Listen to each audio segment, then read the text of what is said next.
Os mistérios da mulher antiga e contemporânea. Uma interpretação psicológica do princípio feminino, tal como é retratado nos mitos, na história e nos sonhos. Segunda edição, Edições Paulinas, por Mary Esther Harding. Tradução de Maria Barbosa e Vilma Tanaka. Canal Lê Conde.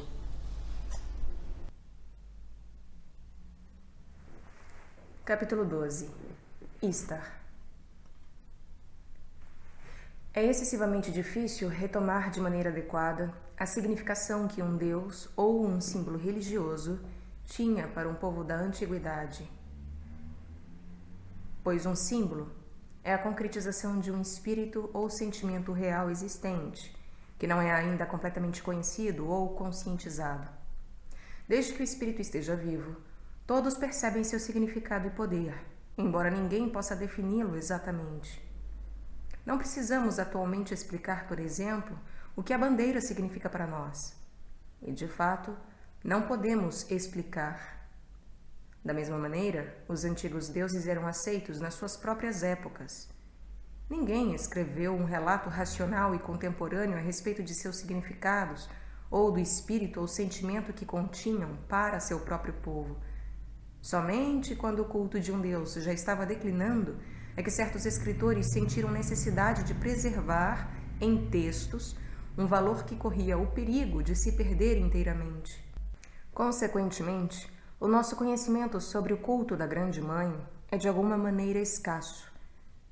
Os rituais no seu templo eram tão bem conhecidos na sua época que não precisavam de nenhuma exposição escrita, ou eram mistérios revelados somente para os iniciados. Eram também conhecidos pelo público em geral, mas através de símbolos que não são particularmente esclarecedores quando não interpretados.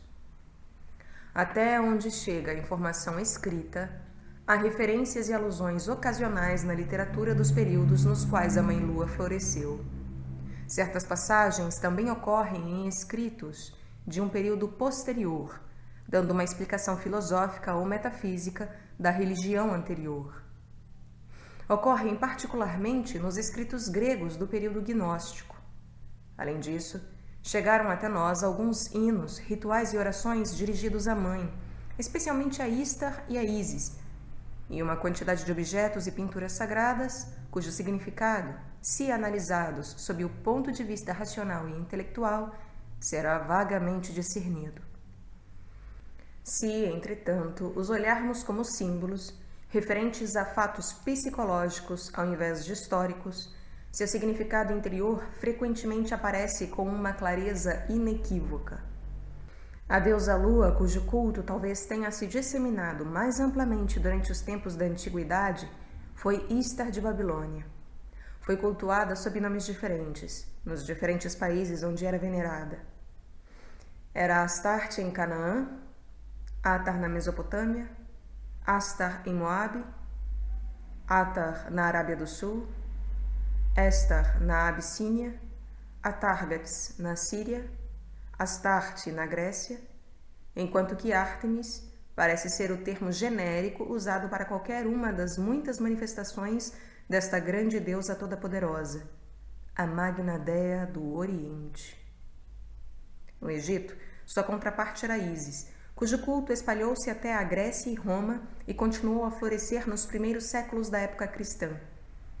A história de Ísis e o material sobre seu culto são tão importantes que serão considerados num capítulo à parte. Istar é a personificação da força da natureza que tanto dá como tira a vida. É a mãe de todos, Ártemis de muitos seios. Carrega os títulos de brilho prateado, produtora de sementes e grávida. É a deusa da fertilidade, que doa o poder de reprodução e crescimento aos campos e para todos os animais, inclusive para o homem. Através de uma transição natural, torna-se deusa do amor sexual e protetora das prostitutas. É a que abre o útero, o único refúgio das mães nas dores do parto.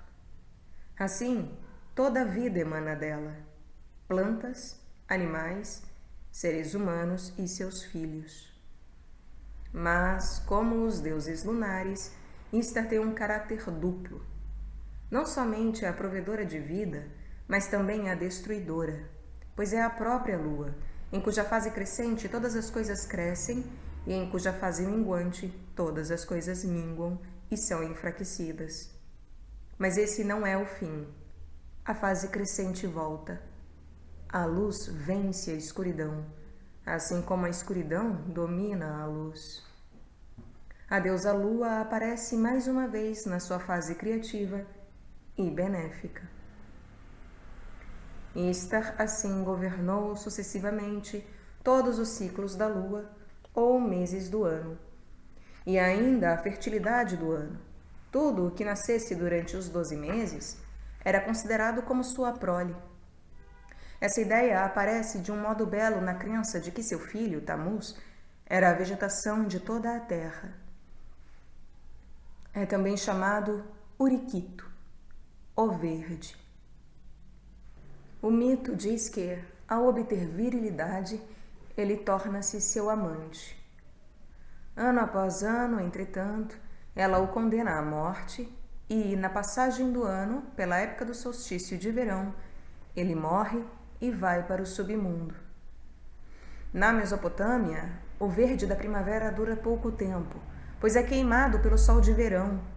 Por isso, a morte de Tammuz não acontece no outono, mas no princípio do verão. Por ocasião da sua morte, a deusa e todas as mulheres choram por ele. E isso ocorre no mês que tem seu nome, Tammuz, ou Duuzu. Os hinos de lamentação por Tammuz, apesar de muito antigos, foram preservados até hoje. Um texto babilônico, que data de mais ou menos 2300 a.C., diz o seguinte, abre aspas, levanta-te então, vai, herói, pela estrada do não retorno. Ai, herói, guerreiro azul. Ai, herói, herói, meu Deus da Mu. Ai, herói, filho meu, fiel Senhor. Ai, herói, gozelim de olhos brilhantes. Ai, herói, tu és minha luz divina. Ai, herói, irmão, mãe, celestial vinha. Ele vai para o seio da terra. Ele trará abundância para a terra dos mortos. Nesta época de lamentação por ele, no dia de sua queda, num mês inauspicioso de seu ano, pelo caminho do fim do último homem, a chamada do Senhor, vai, herói, para a terra distante, que não se vê. Fecha aspas. A lamentação ritual por Tammuz lembra o jejum anual de lamentação pela morte de Adonis. No mito grego, Adonis foi morto por um urso, um dos animais sagrados de Afrodite, sua mãe. O urso é frequentemente associado à deusa Lua, e de fato a deusa celta era de certa forma um urso. Assim, no mito, Adonis é realmente morto por um aspecto de sua própria mãe. Em outra versão da história, foi Ares, um amante de Afrodite, que assumiu a forma de um javali selvagem para matar Adonis. Fraser descreve um monumento antigo no bosque do Líbano, em Afaz, que mostra essa história. O belo jovem é representado com a lança em descanso, esperando o ataque de um javali. A própria Afrodite está sentada, ao fundo, em atitude de pranto. Ela é, como Fraser sugere, a Afrodite plangente do Líbano, descrita por Macróbio. Esse pranto de Afrodite por Adonis ou de Istar por Tammuz é o mito origem do jejum da lamentação, que formava um ritual proeminente na região da grande deusa. No Antigo Testamento, Há repetidas referências a esse jejum e sua observância era condenada pelos profetas. Os cultos da mãe e filho, entretanto, recrudesceram cada vez mais como rivais da religião de Yahvé. E, como vimos acima, o Ramadã, uma das observâncias religiosas mais importantes dos maometanos, corresponde à lamentação por Tamuz. Assim, todos os anos, Tamuz perecia e ia para o submundo. Istar e todas as mulheres ficavam de luto por ele. E, finalmente, ela empreendia a perigosa jornada para a terra do não-retorno, a fim de salvá-lo. Lá, suas joias brilhantes lhe eram retiradas, ao passar por cada uma das 6 portas que guardam o lugar. Finalmente, apesar de desprovida de sua força por causa da perda de suas joias, ela precisava ainda lutar com a sua irmã, Alato, pela posse de Tamuz.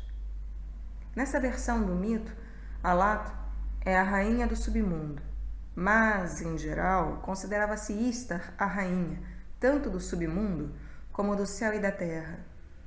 Pois, como lua, ela caminha por entre os mundos, o superior e o inferior.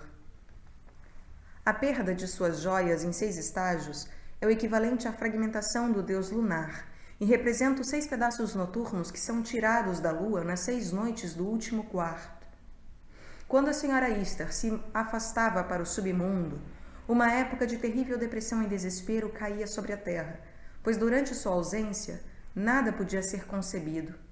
Nem homem, nem animal, nem plantas, nem árvores podiam procriar. E pior do que tudo, não podiam nem mesmo querer procriar. O mundo inteiro poderia ser descrito como que afundando numa espécie de inatividade desesperada, chorando por sua volta. Na descida de Istar ao Hades, registrado numa tabuinha cuneiforme, lemos o seguinte, abre aspas. Desde que a senhora Istar desceu à terra do não-retorno, o touro não cobre a vaca, o asno não se curva sobre sua fêmea, o homem não corteja a mulher na rua. O homem dorme em seu quarto, a mulher dorme sozinha. Fecha aspas. Era somente depois de sua volta à terra que o poder de fertilidade e também o desejo sexual podiam operar novamente. Essa ideia é muito estranha para nós. A ciência natural pressupõe que os instintos estão nas criaturas vivas, que o pólen e o óvulo encontram-se através da operação de forças naturais, quimiotaxia, correntes de ventos, outras, e que entre os animais, incluindo o homem, o macho procura a fêmea por causa de seus próprios instintos, que são considerados como inerentes à sua formação natural. Mas para os antigos, o poder de fertilidade e a atração entre macho e fêmea eram dons da deusa, ou talvez fossem considerados quase como emanações dela. Quando ela estava ausente na terra do não-retorno, a fertilidade e o desejo natural desapareciam da terra. Quando retornava, o espírito vivente da fertilidade se manifestava uma vez mais entre os animais e as plantas. Num hino, ela diz, abre aspas, dirijo o macho para a fêmea. Sou aquela que adorna o macho para a fêmea e sou quem adorna a fêmea para o macho. Fecha aspas. Era a deusa que despertava o impulso sexual nos animais e nos homens. Esse conceito é quase um anátema para o pensamento ocidental e talvez, numa certa perspectiva, possa ser uma maneira mais proveitosa de encarar os fatos do que a maneira usual, científica ou materialista. Se lembrarmos que os deuses são projeções das forças não conscientizadas do inconsciente, podemos dizer que é como se o poder de atração entre o homem e a mulher fosse um dom da deusa, sendo essa operativa quando está presente na Terra, mas profundamente inacessível quando está ausente.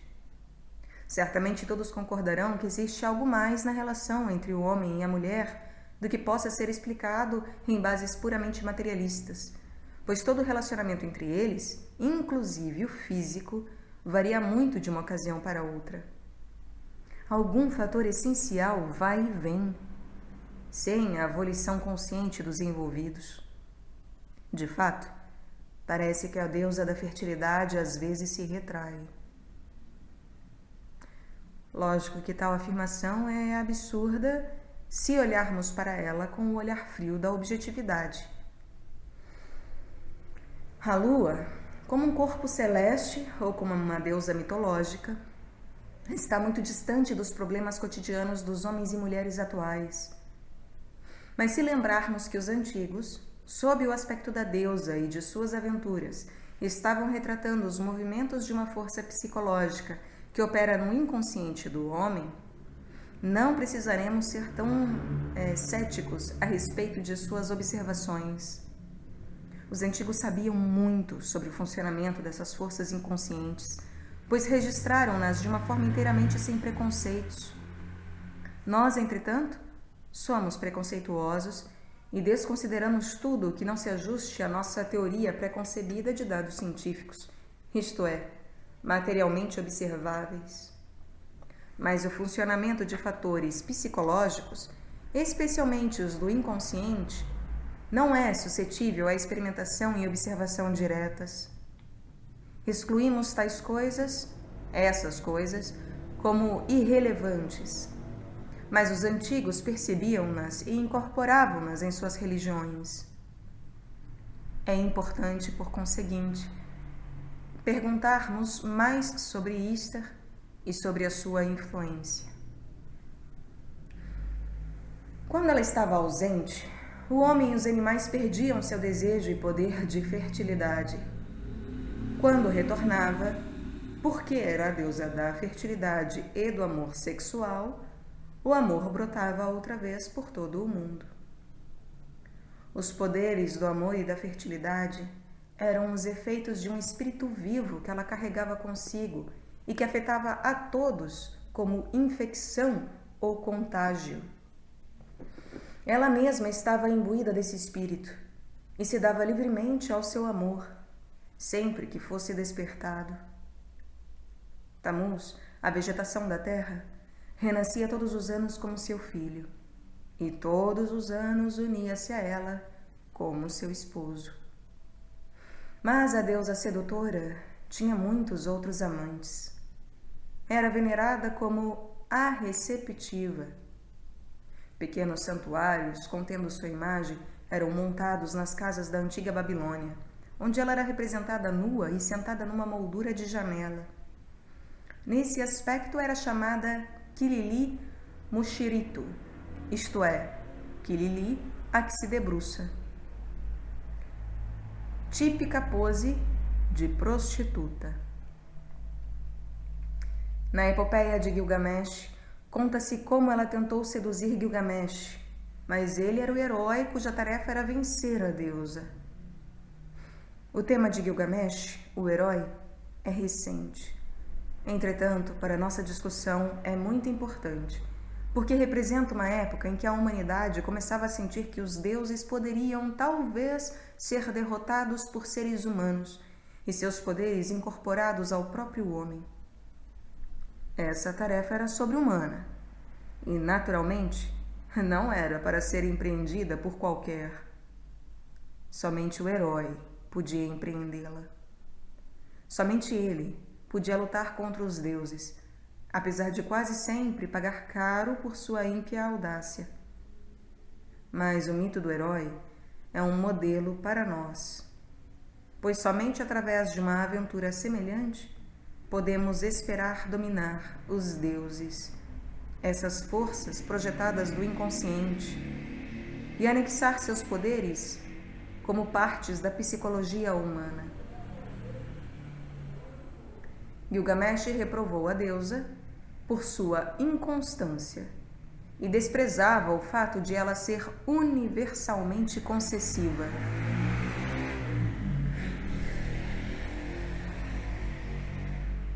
Exatamente por ser uma deusa, precisava agir de acordo com sua natureza.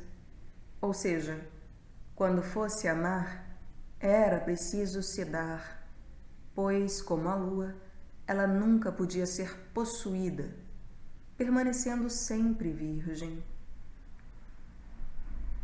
Essa concepção da natureza da deusa é marcadamente contrastante com o ideal de casamento, que é mantido por divindades tais como Hera.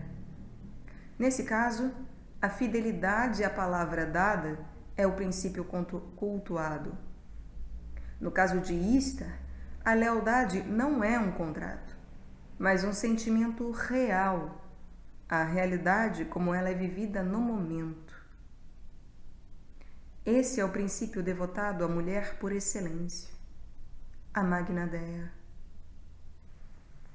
Através das inscrições e invocações, que foram preservadas em monumentos, moedas e objetos afins, podemos juntar alguma coisa da concepção dos antigos a respeito de suas qualidades e poderes. Ela é representada como deusa de tudo, rainha do céu, a glorificada, a vaca celestial. Nasceu da espuma do mar.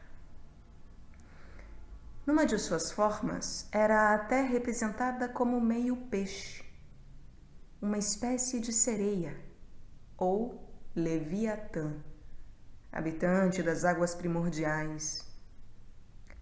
Nesta forma, era chamada Derceto, um epíteto que também é aplicado a Atargatis, a deusa lunar frígia. Luciano, em Dedéa Síria, diz, abre aspas, a imagem de Derceto na Fenícia era representada estranhamente. Metade era mulher, e das coxas até as extremidades dos pés assemelhava-se ao rabo de um peixe. Fecha aspas. Como seu filho Tamuz, Istar é chamada Uriquito, ou a verde, a produtora de toda a vegetação. Seu símbolo era uma árvore convencional, chamada Azera, que era venerada como se fosse a própria deusa. É também chamada a deusa da terra, senhora das montanhas, a rainha da terra e a soberana do campo. Como Sin, o deus da lua que a precedeu, ela é trina, pois é a lua em seus 3 aspectos. Sua pessoa engloba a deusa do céu, a deusa da terra e a deusa do submundo. Em sua fase brilhante, ou do mundo superior, Istar era cultuada como a grande mãe que trazia a frutificação para a terra e cuidava de seus filhos. Promovia a fertilidade do homem, como também dos campos e dos animais.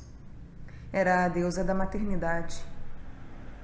Como rainha do céu, era concebida como a condutora das estrelas. Ela própria tinha uma vez sido estrela, a estrela da manhã e a estrela da tarde, que acompanhava Sin, o então deus da lua, como sua esposa. Posteriormente, ela o substitui, passando a reinar e tornando-se rainha das estrelas e rainha do céu. Percorria o céu todas as noites numa carruagem puxada por leões ou bodes. As constelações zodíacas eram conhecidas pelos antigos árabes como as casas da lua, enquanto que o cinto zodiacal inteiro era chamado de cinto de Istar, um termo que se refere ao calendário da lua dos antigos, para os quais os meses do ano eram as 12 luas do ano solar. Assim, Istar era a deusa do tempo, cujos movimentos governavam a semeadura e a colheita, e controlavam o ciclo anual das atividades agrícolas. Era conhecida como a governante moral dos homens. É interessante lembrar que a última migração hebraica foi do Sinim, isto é, da terra da lua, e que o Sinai, o monte no qual Moisés recebeu as tábuas da lei, é a montanha da lua. Como rainha do submundo, entretanto, tornava-se inimiga do homem e destruía tudo aquilo que havia criado durante sua atividade no mundo superior. Era então cognominada a destruidora da vida, a deusa dos terrores da noite, a mãe terrível, deusa das tempestades e da guerra. Era também a provedora de sonhos e presságios, da revelação e compreensão das coisas que estão escondidas. No hino registrado numa das tabuinhas cuneiformes, ela canta, abre aspas, estar fala, para dar presságios eu surjo, sim, eu surjo em perfeição. Por meu Pai, sim, para dar presságios eu surjo, surjo em perfeição. Fecha aspas. Era através de sua magia que os homens podiam obter poder e sabedoria, frequentemente sabedoria ilícita, sobre coisas escondidas e secretas, sendo que o entendimento traz poder por si mesmo.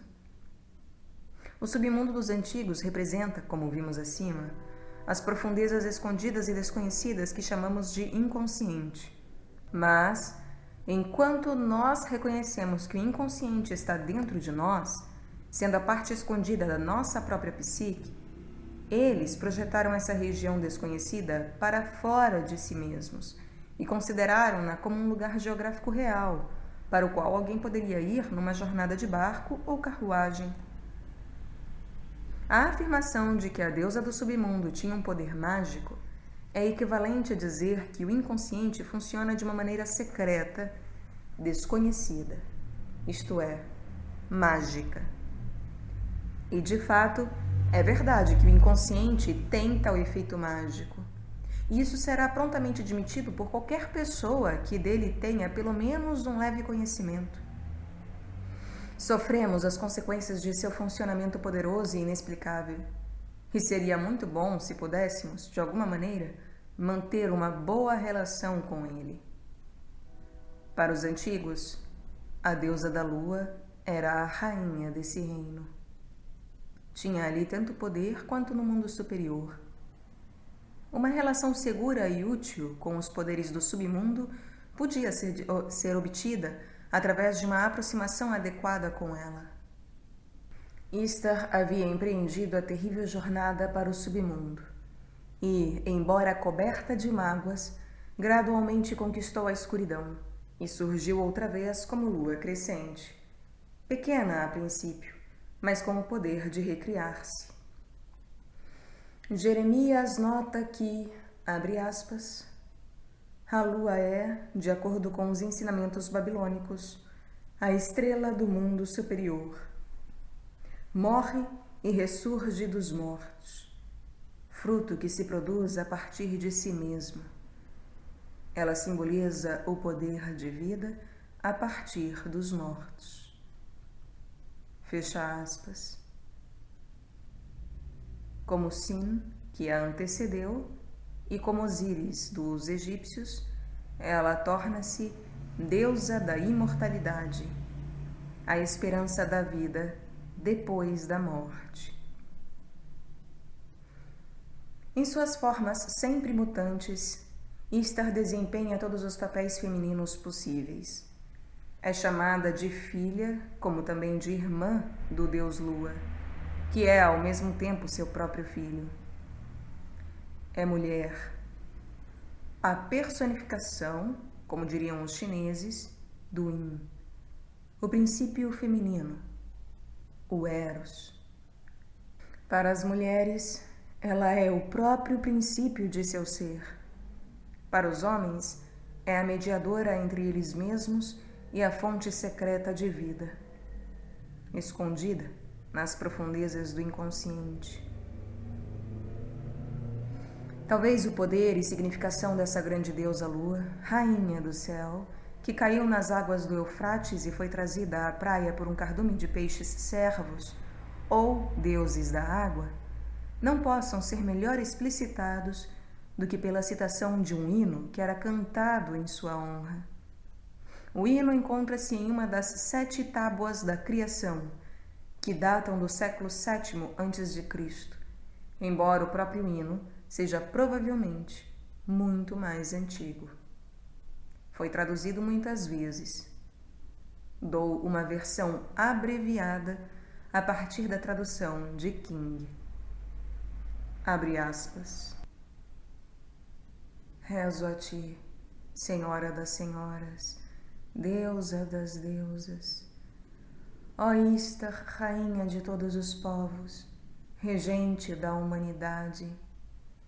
Ó Ernine, estás erguida no alto, Senhora dos espíritos do céu.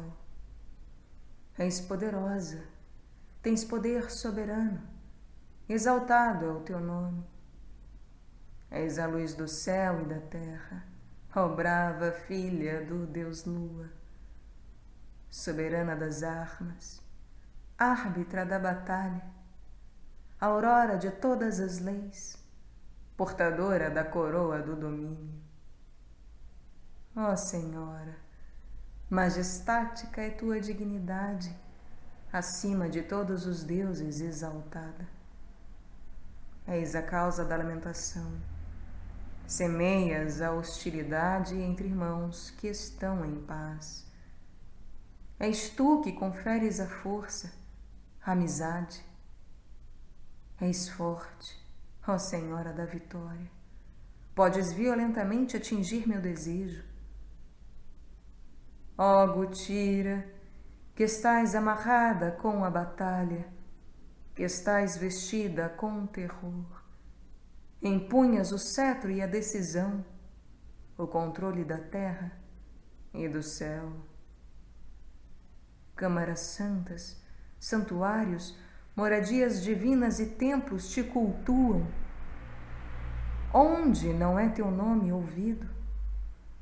Onde não é tua lei obedecida? Ao pensar teu nome, o céu e a terra tremem, os deuses tremem e os espíritos da terra vacilam. A humanidade rende homenagem ao teu poderoso nome, pois tu és grande, tu és exaltada. Toda a humanidade, toda a raça humana curva-se diante do teu poder. Tu julgas a causa dos homens com justiça e retidão. Tu olhas com clemência para os homens violentos e corriges o insubordinado todas as manhãs. Quanto tempo tardarás, ó Senhora dos céus e terra, pastora daqueles que vivem em habitações humanas? Quanto tempo tardarás, ó Senhora, cujos pés são infatigáveis, cujos joelhos não perdem seu vigor? Quanto tempo tardarás, ó Senhora de todas as lutas e de todas as batalhas? Ó tu, a gloriosa, que te enfureces entre os espíritos do céu, que subjugas deuses raivosos, tu tens poder sobre todos os príncipes, controlas o cetro dos reis, abres os grilhões de todas as criadas. Estás no alto, estás firmemente estabelecida, ó valente Istar, grande é o teu poder. Brilhante tocha do céu e da terra, luz de todas as moradias. Ó deusa dos homens, ó deusa das mulheres, tu cujos desígnios ninguém pode compreender, onde olhas com compaixão o morto vive outra vez, o doente é curado, o aflito é salvo de sua aflição, quando olho a tua face. Eu, teu servo, pesaroso, em suspiros e angústia, te imploro. Considera-me, ó minha Senhora, e aceita a minha súplica. Compadece-te verdadeiramente de mim e ouve a minha oração. Grita para mim, basta, e deixa que o teu espírito seja apaziguado. Por quanto tempo irá meu corpo, que está cheio de inquietação e confusão, lamentar? Por quanto tempo meu coração, que está cheio de tristeza e suspiros, estará aflito? A ti, portanto, eu oro. Dissolve a minha maldição, dissolve meu pecado, minha iniquidade, minha transgressão e minha culpa. Perdoa a minha transgressão, aceita minha súplica, assegura minha absolvição e deixa que eu seja amado e cuidado. Guia meus passos na luz, que entre os homens eu possa gloriosamente procurar o meu caminho. Dize a palavra, que a teu comando meu Deus raivoso possa compadecer-se e que minha deusa, que está irada, possa voltar. Eis a regente, deixa então que minha chama arda, que possa minha força fragmentada ser reunida. Deixa minha oração e minha súplica chegar a ti, e deixa tua grande compaixão cair sobre mim, para que aqueles que olham para mim na rua possam exaltar o teu nome, e que eu possa glorificar a tua divindade e o teu poder diante da humanidade. Istar é exaltada, Istar é rainha, minha Senhora é exaltada, minha Senhora é rainha. Irnine, a brava filha do deus Lua, não tem um rival. Ó augusta Istar, dá a luz para os quatro cantos do mundo. Fecha aspas. Istar é, abre aspas, diva Astarte, omnum daurumque via vita salus. Rusus eadam, que est pernicis mors interitus. Fecha aspas. Divina Astarte, o poder, a vida, a saúde dos homens e dos deuses, e o oposto disso, que é o mal, a morte e a destruição.